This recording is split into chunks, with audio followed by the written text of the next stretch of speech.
वालीव जैसे व्यस्त और भागदौड़ भरे इलाके में, जहां हर दिन जिंदगी एक तेज रफ्तार से दौड़ती है, सुरेश नाम का एक आम आदमी अपने छोटे से परिवार के साथ रहता था। सुरेश एक मेहनती इंसान था जो दिन भर काम करके अपने परिवार की जरूरतें पूरी करता था। उसकी पत्नी सुनीता घर संभालती थी और उनकी एक 12 साल की बेटी थी, अंजलि। उनका घर एक 3 मंजिला इमारत के सबसे ऊपरी माले टॉप फ्लोर पर था। सर्दियां और बारिश तो मजे में कट जाती थी, लेकिन जैसे ही अप्रैल और मई का महीना आता, उनके जीवन में एक बड़ी और आम परेशानी दस्तक दे देती, भयंकर गर्मी। सबसे ऊपरी मंजिल पर होने के कारण सूरज की सीधी किरणें दिन भर उनकी छत पर पड़ती थीं। दोपहर होते होते उनका घर एक तंदूर में बदल जाता था। पंखे से भी लू जैसी गर्म हवा निकलती थी। सुनीता को रसोई में खाना बनाते समय पसीने से तर बतर होना पड़ता था और गर्मी के मारे बुरा हाल रहता था। सबसे बड़ी समस्या अंजलि के लिए थी, जिसकी स्कूल की छुट्टियां तो हो जाती थीं, लेकिन गर्मी के कारण वह न तो ठीक से खेल पाती थी और न ही अपनी पढ़ाई या किसी दूसरी गतिविधि पर ध्यान दे पाती थी। रात को सुकून से सोने के लिए वे एयर कंडीशनर एसी चलाते थे, लेकिन जब महीने के अंत में बिजली का बिल आता तो सुरेश के माथे पर चिंता की लकीरें उभर आती थीं। मध्यम वर्गीय परिवार के लिए हर महीने इतना बड़ा बिल भरना बजट बिगाड़ने वाला काम था। यह गर्मी उनके परिवार के लिए एक आम लेकिन बेहद तनावपूर्ण परेशानी बन गई थी।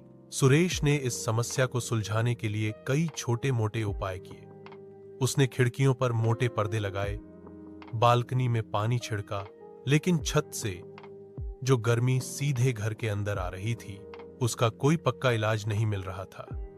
जब उसने अपने दोस्तों और पड़ोसियों से सलाह ली तो किसी ने छत पर फॉल्स सीलिंग लगवाने को कहा, तो किसी ने छत के ऊपर लोहे का बड़ा शेड बनवाने का सुझाव दिया। लेकिन इन सब कामों में हजारों रुपए का भारी खर्च था, जो सुरेश के बजट से बिल्कुल बाहर था। वह हताश हो गया था, लेकिन उसने हार नहीं मानी। उसे एक ऐसा समाधान चाहिए था जो सस्ता हो, असरदार हो और जिसे वह बिना किसी बाहरी मदद के खुद कर सके। एक दिन सुरेश अपने काम से लौट रहा था। रास्ते में एक कबाड़ी की दुकान के बाहर कुछ पुराने बेकार पड़े प्लास्टिक मोल्डिंग के डिब्बे और क्रेट्स रखे थे। अचानक सुरेश के दिमाग में एक विचार कौंधा।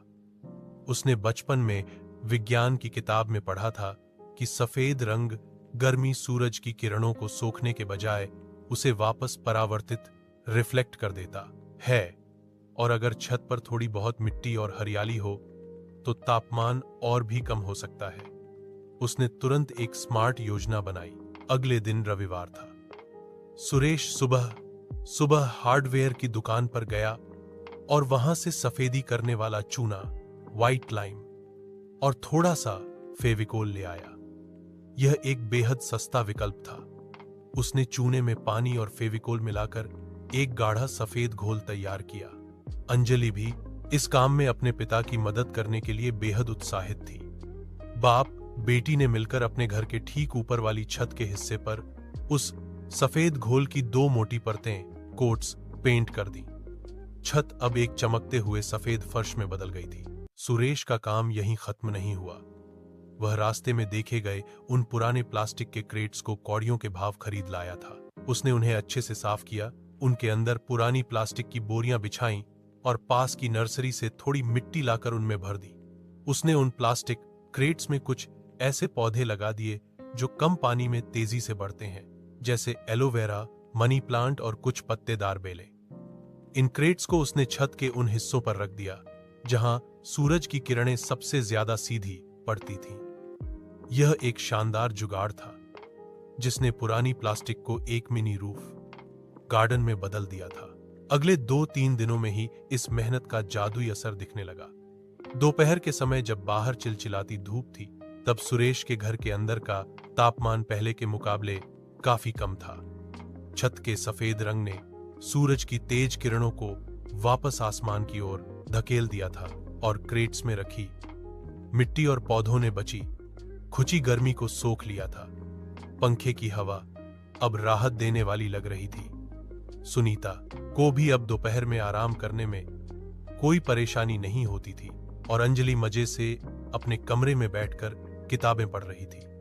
सबसे अच्छी बात यह थी कि अब उन्हें एसी केवल रात में कुछ ही घंटों के लिए चलाना पड़ता था। महीने के अंत में जब बिजली का बिल आया तो वह पिछले महीने की तुलना में लगभग आधा था। सुरेश के चेहरे पर एक बड़ी सी और सुकून भरी मुस्कान थी। उसके इस छोटे से जुगाड़ और स्मार्ट आइडिया ने उनके परिवार की एक बड़ी परेशानी को बिना ज्यादा पैसे खर्च किए हल कर दिया था। आसपास के पड़ोसियों ने भी जब यह बदलाव देखा तो वे भी सुरेश से इस सफेद छत और प्लास्टिक क्रेट गार्डन की तरकीब पूछने लगे।